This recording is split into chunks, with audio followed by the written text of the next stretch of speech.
नमस्कार, सूजस स्पेशल में आप सभी का स्वागत है। मैं हूं आपके साथ निशा शर्मा और आज की इस खास रिपोर्ट में हम बात करेंगे मुख्यमंत्री श्री भजनलाल शर्मा की जन कल्याणकारी योजनाओं के बारे में, जो किसानों के लिए वरदान साबित हो रही है। आइए एक नजर डालते हैं सूजस की इस खास रिपोर्ट पर। मुख्यमंत्री श्री भजनलाल शर्मा के नेतृत्व में राज्य सरकार प्रदेश के किसानों की आय बढ़ाने और जल संरक्षण को बढ़ावा देने के लिए लगातार सकारात्मक कदम उठा रही है।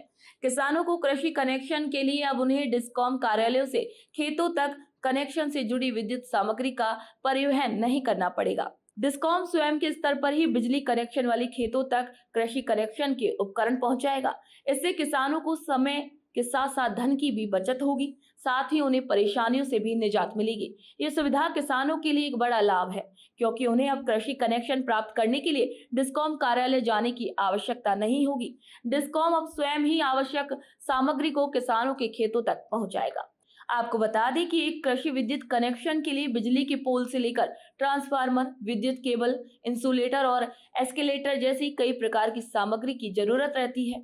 ये सामग्री बड़ी मात्रा में होने पर इसे डिस्कॉम के कार्यालय या फिर स्टोर्स में परिवहन कर कनेक्शन वाले खेतों तक ले जाने में किसानों को कई प्रकार की दिक्कतें भी उठानी पड़ती हैं, जिसमें किसानों को समय के साथ काफी पैसा भी खर्च करना पड़ता है।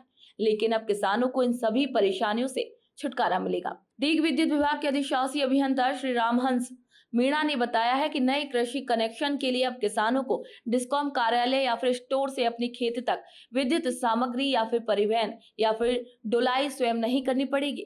प्रबंध निदेशक की ओर से जारी किए गए नए आदेश के मुताबिक अब डिस्कॉम स्वयं के स्तर पर किसान के खेतों तक जरूरी विद्युत सामग्री पहुंचाएगा, जबकि डिस्कॉम इसके शुल्क के रूप में किसान से प्रथम जारी बिल में 1,500 रुपए जमा कराने होंगे।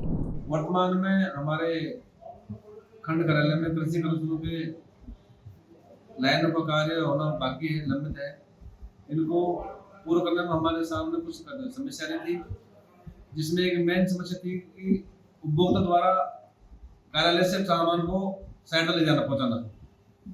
पूर्व में जिन उपभोक्ता ने वापस जमा कराया था उसमें ये ट्रांसपोर्ट चार्ज 1500 रुपये उसमें शामिल नहीं था, जिसकी वजह से जो कॉन्ट्रैक्ट द्वारा जिस लाइन का काम करना होता है उसके दौरान इसका ट्रांसफर नहीं किया गया, जिसकी वजह से कार्य होने में देरी आ रही थी। समय से समय लाइन का काम पूरा नहीं हो रहा था। उस विषय को हमारे प्रबंध निदेशक महोदय ने गंभीरता लिया और उन्होंने ये पुनः निर्देश जारी किए कि ऐसे आवेदक जिन्होंने मांग पत्र राशि में ट्रांसपोर्ट चार्जेस 1500 जमा नहीं कराए, सामान वह स्वयं जाकर ठेकेदार कार्यालय ले जाकर वहाँ का लाइन काम पूरा करेगा तथा वो 1500 रुपये ट्रांसफर राशि को उपभोक्ता प्रथम उसमें उसको चढ़ा करके उसको भेजने उससे वसूल किया जाएगा। इसकी वजह से इसमें कार्य में तेजी आ सके। मुख्यमंत्री श्री भजनलाल शर्मा के नेतृत्व में राज्य सरकार का लक्ष्य है कि प्रदेश के हर वर्ग को जन कल्याणकारी योजनाओं का लाभ मिले और इसी को लेकर राज्य सरकार लगातार कार्य भी कर रही है। वहीं भजनलाल सरकार के इस फैसले से किसानों में उत्साह भी नजर आ रहा है। तो सूजस खास बुलेटिन में फिलहाल इतना ही। फिर आप सभी से मुलाकात होगी नई खबर, नई जानकारी के साथ। तब तक के लिए मुझे दीजिए इजाजत। नमस्कार।